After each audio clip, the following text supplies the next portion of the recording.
إن الحمد لله نحمده ونستعينه ونستغفره ونؤمن به ونتوكل عليه ونعوذ بالله من شرور أنفسنا ومن سيئات أعمالنا من يهده الله فلا مضل له ومن يضلله فلا هادي له وأشهد أن لا إله إلا الله وأشهد أن محمدا عبده ورسوله أما بعد فأعوذ بالله السميع العليم من الشيطان الرجيم يا أيها الذين آمنوا كتب عليكم الصيام كما كتب على الذين من قبلكم لعلكم تتقون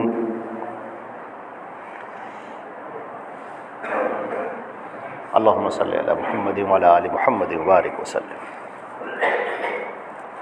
تمام تعریفیں اللہ رب العزت کے لیے ہیں جو ہمارا خالق و مالک ہے، آسمانوں اور زمین کا پیدا کرنے والا اور کل کائنات کا تنہا پالنہار ہے، جو وحدہ لا شریک لہ ہے، جو مستوی عرش ہے۔ اللہ کی حمد و ثنا کے بعد درود اور سلام ہو حضرت محمد مصطفیٰ صلی اللہ علیہ وسلم پر، جو خاتم النبیین ہیں، سید الاولین والآخرین ہیں۔ آپ کی ذات پر اللہ نے شریعت کو مکمل فرما دیا ہے۔ اللہ کی رحمتیں اور برکتیں ہوں تمام صحابہ کرام اور صحابیات پر اور کل مومنین موحدین و موحدات پر۔ حضرات گرامی، یہ رمضان المبارک کا مبارک مہینہ آج سے شروع ہو رہا ہے۔ آج پہلا روزہ ہے۔ اللہ کے فضل و کرم سے، اس کی توفیق سے روزے سے ہیں ہم۔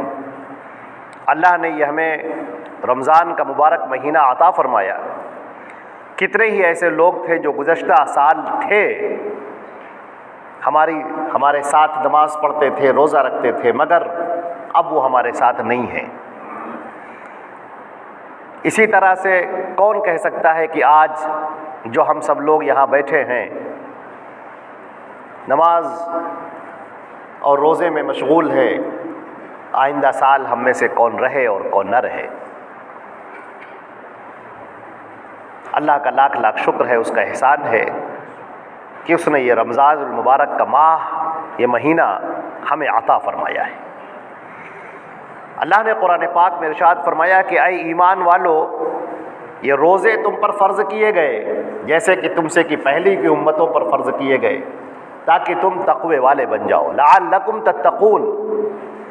تو مقصد روزہ یہ ہے کہ آدمی تقوی والا بن جائے، متقی بن جائے۔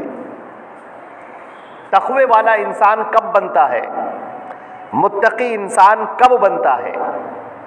متقی اس وقت بنتا ہے جب وہ ادائیگی حقوق کرتا ہے، حقوق کی ادائیگی کرتا ہے۔ سب سے پہلا حق خود اللہ رب العزت کا ہے، وَلَا نَعْبُدُ وَلَا نَسْتَعِينُ إِلَّا إِيَّاهُ، اور ہم صرف اللہ کی عبادت کرنے والے ہیں اور صرف اسی سے مدد مانگنے والے ہیں۔ تو سب سے پہلا جو حق ہے وہ خود اللہ رب ذوالجلال کا ہے کہ ہم اللہ کے حق کو پہچانیں۔ اللہ خالق ہے، ہمارا مالک ہے، وہ اس پوری کائنات کا پیدا کرنے والا، اس پوری کائنات کو چلانے والا ہے، وہی عطا کرنے والا ہے، وہی منعم ہے، وہی بخشش کرنے والا ہے، وہی سب کو دینے والا ہے۔ آسمان سے وہی پانی برساتا ہے، زمین سے وہی غلے اگاتا ہے، موت اور زندگی کے فیصلے وہی کرتا ہے، اور تمام مخلوقات کا وہ مہیمن ہے، وہ نگراں ہے۔ لہٰذا تمام انسانوں کو اور کل مخلوقات کو چاہیے کہ سب اللہ کے سامنے جھک جائے اور سرنگوں ہو جائے۔ اگر انسان اللہ کو چھوڑ کر مبتلا شرک ہوتا ہے تو اس نے یہ سب سے بڑا ظلم کیا۔ ان الشرک لظلم عظیم، سب سے بڑا جرم اور سب سے بڑا ظلم اللہ رب العزت کے ساتھ شرک کرنا ہے۔ شرک کرنے کا مطلب اللہ کے علاوہ کسی غیر کے آگے سجدہ کرنا، رکوع کرنا، نظر و نیاز کرنا، استغاثہ کرنا، طلب کرنا، مانگنا، دہائی دینا، فریاد کرنا، اللہ کے علاوہ کسی اور کو مشکل کشا سمجھنا، اور کسی کو بگڑی بنانے والا سمجھنا، کسی اور کو بیٹا بیٹی دینے والا سمجھنا، اللہ کے علاوہ اگر کسی اور کے سامنے وہ یہ چیزیں طلب کرتا ہے تو یہ شرک کرنے والا ہے، اور اس نے اللہ کا حق نہ ادا کیا، اس نے اپنے بندے ہونے کا حق نہ ادا کیا۔ لہذا ہمیشہ بندہ یاد رکھے کہ ہمیں سب سے پہلے اللہ رب العزت کا حق ادا کرنا ہے۔ دوسرا حق ہمارے اوپر ہمارے نبی حضرت محمد مصطفیٰ صلی اللہ علیہ وسلم کا ہے۔ اللہ نے آپ کو خاتم النبیین بنایا ہے، آخری نبی بنا کر آپ کو بھیجا، آپ کے اوپر شریعت کو مکمل کر دیا۔ فرمایا اللہ نے الیوم اکملت لکم دینکم، آج کے دن میں نے تمہارا دین مکمل کر دیا۔ واتممت علیکم نعمتی، اور اپنی نعمت تم پر تمام کر دی۔ ورضیت لکم الاسلام دینا، اور میں دین اسلام سے راضی ہو گیا۔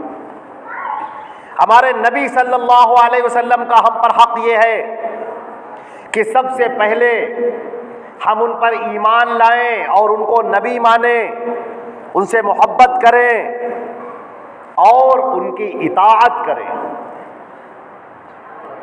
یا ایھا الذین آمنوا اطیعوا اللہ واطیعوا الرسول ولا تبطلوا اعمالکم، اے ایمان والو اللہ کی اطاعت کرو، اس کے رسول کی اطاعت کرو، اور اپنے اعمال کو ضائع مت کرو، برباد مت کرو۔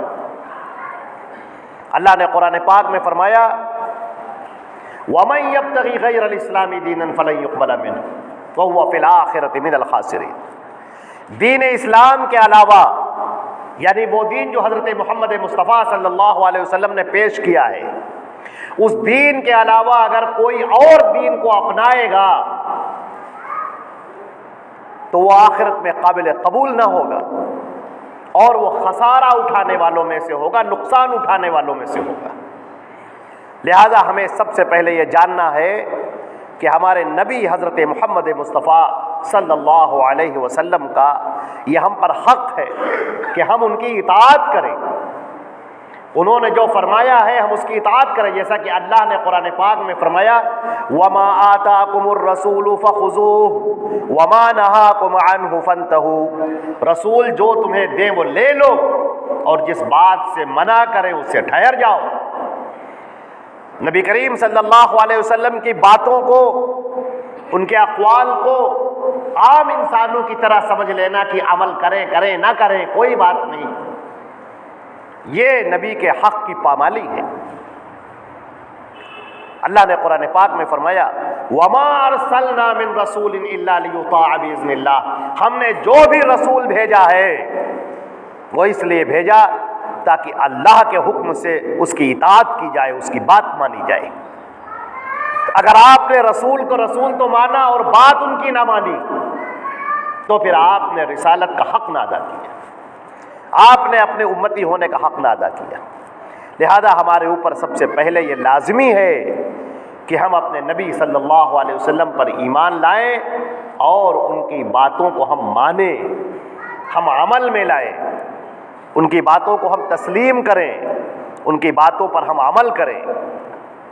ایسا نہ ہو کہ ہم ان کی باتوں کو پڑھیں اور اس کے بعد گزرتے ہوئے چلے جائیں کہ ٹھیک ہے یہ باتیں تو ہیں، سر اور آنکھوں سے لگانے کے لائق تو ہیں، لیکن ہم عمل اس پر نہیں کریں گے۔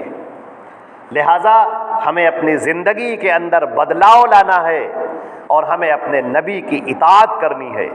اللہ نے قرآن پاک میں فرمایا یا ایھا الذین آمنوا ادخلوا فی السلم کافہ، اے تمام ایمان لانے والو، اے تمام مسلمانوں، اسلام کے اندر مکمل داخل ہو جاؤ۔ مکمل داخل ہونے کا مطلب کہ تم یہود اور نصارہ کی طرح مت بن جاؤ کہ ان کا معاملہ یہ تھا افتؤمنون ببعض الکتاب وتکفرون ببعض، کیا تمہارا حال ہو گیا ہے اے یہودیو، اے عیسائیو، تمہارا کیا معاملہ ہو گیا ہے کہ تم کتاب کے بعض حصے پر عمل کرتے ہو اور بعض حصے کو چھوڑ دو۔ لہٰذا ہمیں ان یہود اور نصارہ کی طرح نہیں بننا ہے کہ کچھ پر عمل کیا اور کچھ کو چھوڑ دیا، جو دل میں آیا اس پر عمل کیا، جو دل نہیں چاہا اس پر عمل نہیں کیا۔ نماز ہم نے پڑھی تو ٹھیک ہے، نبی کے طریقے کے مطابق پڑھی، اور جب شادی بیاہ کا موقع آیا تو پھر ہم نے اپنی مرضی سے شادی بیاہ کرنی شروع کی۔ اب جو جی ہمارا چاہتا ہے وہ ہم کر رہے ہیں، جو گناہ کے کام ہیں سب ہو رہے ہیں، جو جاہلانہ اور مشرکانہ رسم و رواج ہیں وہ سب پائی جا رہی ہیں۔ تو یہ کچھ پر عمل کیا، کچھ پر عمل نہیں کیا۔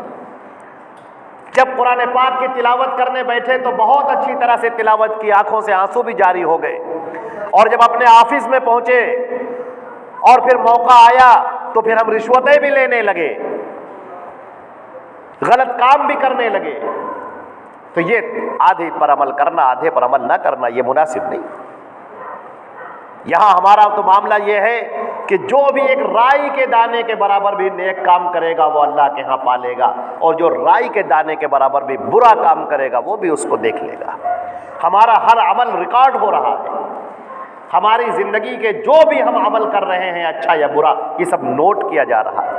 لہذا ہمیں اپنے آپ، اپنے اعمال اور اپنے کردار پر بہت زیادہ توجہ دینے کی ضرورت ہے۔ نبی کے حقوق میں سے یہ بھی ہے کہ ہم اپنے نبی کی باتوں کو جانیں، ان کی سیرت کو جانیں، معرفت رسول، رسول کو پہچاننا، نبی کریم صلی اللہ علیہ وسلم کی سیرت طیبہ پڑھنا، اس سے واقف ہونا، اور اس کے بعد نبی کریم صلی اللہ علیہ وسلم کی جو احادیث مبارکہ ہیں، جو کتابوں کے اندر بند ہیں، الماریوں کے اندر رکھی ہوئی ہیں، ان کو نکالنا اور ان کا مطالعہ کرنا، اور صحیح احادیث کو جاننا، اور یہ جاننا کہ کون سی حدیثیں جو صحیح نہیں ہیں، جو ضعیف ہیں، یہ حدیثیں وہ ہیں جو منکر ہیں، یہ حدیثیں وہ ہیں جو صحیح ہیں۔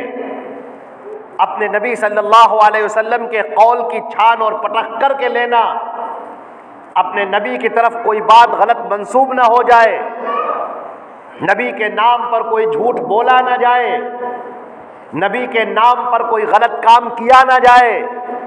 ہمیں اس کی معرفت حاصل کرنی ہے، صحیح احادیث کو جاننا ہے، اسے یاد کرنا ہے، اسے دوسروں تک پہنچانا ہے، یہ نبی کے حقوق میں سے۔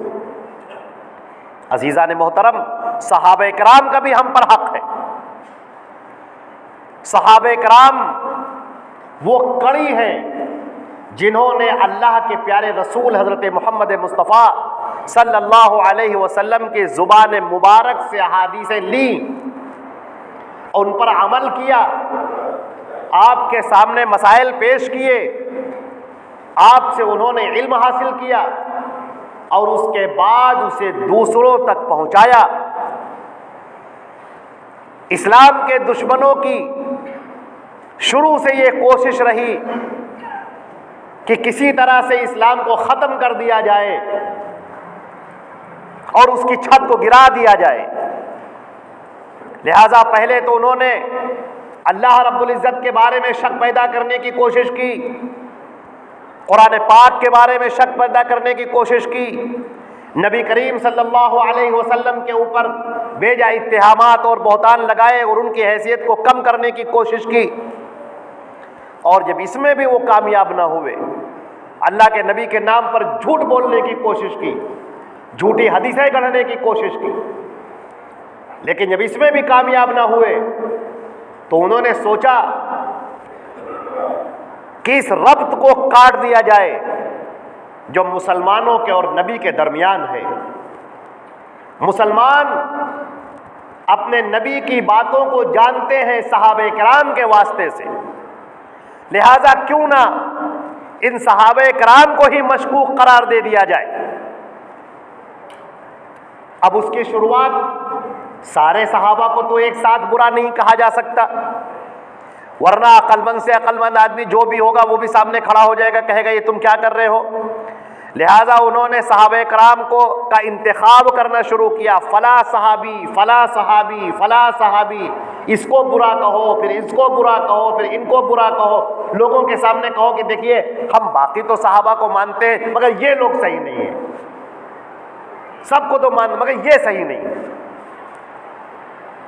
آپ نے جہاز دیکھا ہوگا، بہت بڑا جہاز، شپ پانی کا بہت بڑا، کتنا ہی اچھا ہو، کتنا بھی خوبصورت ہو، کتنا ہی مضبوط کیوں نہ ہو، اگر اس کے اندر ایک سوراخ کر دیا جائے، ایک سوراخ، اور اس سے پانی بھرنا شروع ہو جائے، تو آپ دیکھیں گے کہ وہ پورے جہاز کو ڈبو دیتا ہے۔ اسی طرح صحابہ کرام کی تنقیس، صحابہ کرام کو مشکوک قرار دینا، ان کی امانت کو، ان کی دیانت کو، ان کے ایمان کو مشکوک قرار دینا، در حقیقت پورے اسلام کو، پورے دین کو مشکوک قرار دینا۔ آدمی صحابی سے بدظن ہوگا، پھر 2 صحابی سے، پھر 3 صحابی سے، پھر 4 صحابی سے، پھر رفتہ رفتہ وہ تمام صحابہ سے بدظن ہو جائے گا، اور نتیجہ یہ ہوگا جیسا بعض کہنے والوں نے کہا ہے، بعض کہنے والے اس طرح سے کہتے ہیں، ارتد الصحابۃ کلھم الا 4، کہ 4 صحابہ کو چھوڑ کر نبی کریم صلی اللہ علیہ وسلم کی وفات کے بعد سارے صحابہ سب مرتد ہو گئے تھے، اسلام سے پھر گئے تھے، نعوذ باللہ من ذالک۔ دھیرے دھیرے رفتہ رفتہ آپ وہاں تک پہنچیں گے۔ لہذا صحابہ کرام کا ہم پر حق ہے کہ ہم صحابہ کرام کی عدالت کو، ان کی امانت کو تسلیم کریں، ان کے باہمی جو آپس میں لڑائیاں ہوئیں، جو جنگیں ہوئیں، جو مشاجرات ہوئے، ہم ان کے بارے میں سکوت اختیار کریں، ان کا معاملہ اللہ کے حوالے کریں، اور اللہ نے ان کے بارے میں جو کہا ہے اس کو مانیں۔ ان کو اولئک ھم العادلون کہا گیا۔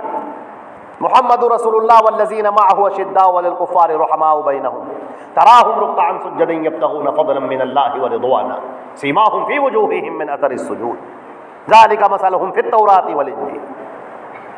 یہ پوری آیت صحابہ کرام کے بارے میں، ان کو ہم عادل جانیں، امانت دار جانیں، اسلام کا پہنچانے والا جانیں، دین حق کو انہوں نے ہم تک پہنچایا ہے۔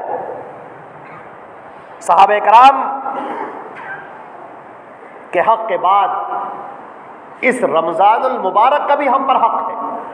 یہ جو رمضان چل رہا ہے، الحمدللہ ایک بڑا جوش نظر آ رہا ہے، اللہ کا لاکھ لاکھ شکر ہے، اس کا احسان ہے، آج ہم اپنی آنکھوں سے ان نوجوان کو دیکھ رہے ہیں، بچوں کو دیکھ رہے ہیں، بچیوں کو دیکھ رہے ہیں، چھوٹے چھوٹے بچوں کو دیکھ رہے ہیں، کس طرح سے وہ جوش میں بھرے ہوئے ہیں، نمازوں کے لیے بھی، روزہ رکھنے کے لیے بھی، سحری کے لیے بھی، اور ابھی وہ افطار کے لیے بھی جوش میں بھرے ہوئے ہیں۔ ہماری خواتین تراویح کے لیے آ رہی ہیں، مسجدیں فل ہوتی جا رہی ہیں، جگہیں سب فل ہوتی جا رہی، بھرتی چلی جا رہی ہیں، الحمدللہ۔ یہ ایمان والے مرد اور ایمان والی عورتیں، اللہ رب العزت ان کے ایمان میں اور اضافہ فرمائے۔ ہمارے بچے جو اسکولوں میں بھی جانے والے ہیں، جو پڑھنے والے ہیں، سخت دھوپ بھی ہو رہی ہے، تپش بھی ہو رہی ہے، لیکن وہ بضد ہیں کہ نہیں ہم روزہ رکھیں گے، اور روزہ رکھ کر جا رہے ہیں، اور ان کے دوست، ان کے احباب پانی پی رہے ہیں، چیزیں کھا رہے ہیں، چائے پی رہے ہیں، کافی پی رہے ہیں، لیکن یہ ہمارے بچے اپنے ایمان کے ساتھ کھڑے ہوئے ہیں، اور ان کے ذہن میں بھی کچھ نہیں آتا کہ لاؤ ہم بھی پانی پی، سوچتے بھی نہیں ہیں، وہ اللہ کی رضا کے لیے بھوکے اور پیاسے کھڑے ہوئے، دھوپ میں کھڑے ہوئے، پڑھ رہے ہیں، محنت کر رہے ہیں۔ ایسے لوگ بھی ہیں جو دھوپ میں رہ کر کام کر رہے ہیں، جو مزدور ہیں، جو دکانوں پر کام کرنے والے ہیں۔ یہ ایمان کی برکت ہے، اے اللہ اپنے فضل و کرم سے ان کے ایمان میں اور اضافہ فرماتے ہیں۔ یہ جو ہم ماحول دیکھ رہے ہیں، الحمدللہ یہ اللہ کا بڑا کرم ہے، بڑا احسان ہے۔ ہم اور آپ جو آج اس مسجد میں بیٹھے ہوئے ہیں، یہ اللہ کی توفیق ہے۔ لیکن عزیزان محترم، یہ رمضان تو اللہ رب العزت کی خاص عنایتوں کا مہینہ ہے، یہ اللہ کی خاص کرم کا مہینہ ہے، جس میں جہنم کے دروازے بند کر دیے جاتے ہیں، جنت کے دروازے کھول دیے جاتے ہیں۔ اللہ رب العزت کی رحمتیں اور عنایتیں اور اس کی برکتیں اور اس کی نوازشیں صبح و شام برستی۔ کہیں ایسا نہ ہو کہ ہم اس خیر سے محروم رہ جائیں۔ لہذا معرفت رمضان، رمضان کی معرفت حاصل کرنا، رمضان کو سمجھنا، یہ بھی بہت زیادہ ضروری ہے۔ اور رمضان کو اللہ نے جوڑ دیا ہے خاص طریقے پر قرآن پاک سے۔ قرآن پاک جو اللہ کی کتاب ہے، جو معجزہ الہی ہے، جو ہماری نجات کا ہے، کتاب ہدایت ہے جو. ہمارا معاملہ یہ ہے کہ ہم قرآن پاک سے کلی یا جزوی طور پر غافل ہیں. کلی طور پر غافل ہونے کا مطلب یہ ہے کہ قرآن پاک رکھا ہوا ہے اور اس کی ہم تلاوت بھی نہیں کرتے. جزوی طور پر غافل ہونے کا مطلب یہ ہے کہ ہم قرآن پاک کی تلاوت تو کرتے ہیں، ہم اس کا ثواب تو حاصل کرتے ہیں، مگر اللہ نے کیا کہا ہے، اللہ کا فرمان کیا ہے، اس کتاب کے اندر کون سی ہدایات ہمیں دی گئی ہیں، ہم اس سے ناواقف ہیں. میرے عزیزوں، جیسے کوئی آدمی بیمار ہو اور اپنے علاقے کے کسی ڈاکٹر کے پاس جائے اور ڈاکٹر اس کو چیک کرے اور چیک کرنے کے بعد ایک نسخے میں دوائیاں لکھ دے اور وہ صاحب وہ نسخہ لے کر آئیں، ہر ایک کو دکھاتے پھریں کہ عزیزوں میرے دوستوں یہ نسخہ دیکھو، یہ بہت بڑے ڈاکٹر نے لکھا ہے جو بہت قابل ہے اور اس کے ذریعے سے بہت لوگ شفا پا چکے ہیں، اس نسخے کو دیکھو. وہ نسخہ لاتا ہے اپنے گھر کے اندر فریم کرا کے ٹانگ دیتا ہے، یا وہ نسخہ لاتا ہے اور پانی میں گھولتا ہے، گھول کے پی جاتا ہے. تو آپ مجھے بتائیں کہ کیا اس کو شفا ملے گی؟ اس کا درد جیسے تھا ویسا ہی رہے گا، اس کی بیماری جو کی تیوں رہے گی. اس کو تو بس اتنا کرنا ہے کہ اس نسخے کو لے کر کسی کیمسٹ کی دکان پہ جائے اور دوائیاں خرید لے اور اس کے بعد ان دوائیوں کو کھانا شروع کر دے، وہ ٹھیک ہو جائے گا. اللہ نے ہمارے لیے یہ کتاب ہدایت اتاری ہے، اللہ نے ہمارے لیے یہ پیغام اتارا ہے، یہ ہم زندوں کے لیے ہے، ہمارے لیے ہے. یہ اللہ کا فرمان ہے، اللہ کے احکامات ہیں، اللہ اپنے بندوں سے مخاطب ہے، اللہ اپنے بندوں کو احکامات دے رہا ہے، ان کی ہدایت کا سامان کر رہا ہے، ان کے سامنے اصول رکھ رہا ہے، اصول نجات رکھ رہا ہے، ان کے سامنے پیغمبروں کی داستان، متقیوں اور پرہیزگاروں کی داستان سنا رہا ہے، ان لوگوں کی داستان سنا رہا ہے جو اس زمین سے نابود کر دیے گئے، جن کے اوپر اللہ کا غضب نازل ہوا. اللہ ان کی حرکتوں کو ایک ایک کر کے بیان کر رہا ہے. انہوں نے ایسا کیا تھا تو ہم نے ایسا کیا، انہوں نے یوں کیا تھا تو پھر ہم نے ایسا کیا، اور انہوں نے یہ کام کیے تو ہم نے ان پر انعامات کیے، انہوں نے یہ کام کیے تو ہم نے ان کو پوری دنیا کے اندر بلندی اور عظمت عطا کر دی. یہ قرآن پاک کی آیتیں ہم سے کہہ رہی ہیں، توحید کو بیان کر رہی ہیں، رسالت کو بیان کر رہی ہیں، آخرت کو بیان کر رہی ہیں، ایمان کو بیان کر رہی ہیں، جنت کو اور جہنم کو بیان کر رہی ہیں. ہمارے سامنے زندگی کا ایک نقشہ پھیلا کے رکھ دیا گیا ہے، مگر افسوس یہ ہے کہ ہم اس سے غافل ہیں. عزیزان محترم، شہر رمضان الذی انزل فیہ القرآن ھدی للناس وبینات من الھدی والفرقان. یہ رمضان کا مہینہ ہے جس میں قرآن پاک نازل کیا گیا، اس میں ہدایت ہے، بینات من الھدی، اور ہدایت کی واضح نشانیاں ہیں یہ ہمارے سامنے. تو قرآن پاک کا اور رمضان کا بڑا خاص ربط ہے. لہذا ہمیں چاہیے کہ ہم اس رمضان المبارک میں قرآن پاک کی تلاوت کے ساتھ ساتھ اس کے فہم، اس کے معنی، اس کے مطالب کو جاننے کی کوشش کریں. ہم یہ جانیں قرآن پاک کی ان آیتوں کا ترجمہ کیا ہے، سورۃ الفاتحہ اس کا ترجمہ کیا ہے. ہم جو سورۃ قرآن پاک کی پڑھتے ہیں اپنی نمازوں میں، جو صورتیں ہمیں یاد ہیں، ان کا ترجمہ کیا ہے، اللہ کے نبی صلی اللہ علیہ وسلم نے ان کی کیا تفسیر فرمائی، اللہ کے نبی نے ان کے بارے میں کیا کہا ہے.